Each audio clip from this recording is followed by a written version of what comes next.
Marco Polo was born in Venice, Italy in the year 1254. He had an education of different skills in accounting, foreign languages, and knowledge of the Christian church. His father was heavily involved in trade, and so Marco was immersed in this kind of business from the very beginning. When Marco was only 17 years old, he went out on an expedition with his father and uncle to head eastward to meet the Great Khan. They passed through Armenia, Persia, and Afghanistan, over the Pamirs Mountains, and along the Silk Road to China. Marco spent 17 years in China under the rule of the Great Khan, where he was appointed to the imperial court. Marco, his father, and his uncle returned back to Venice in 1269 via sea route from their trip to China.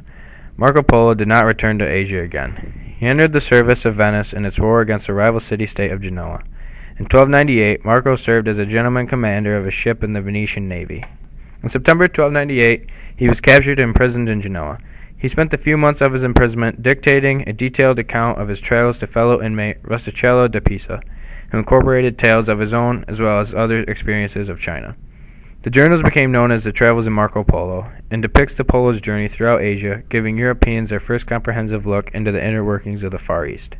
After all of his travels throughout the Middle East and the spread of that information, Marco finally passed away at the age of 70 in year 13.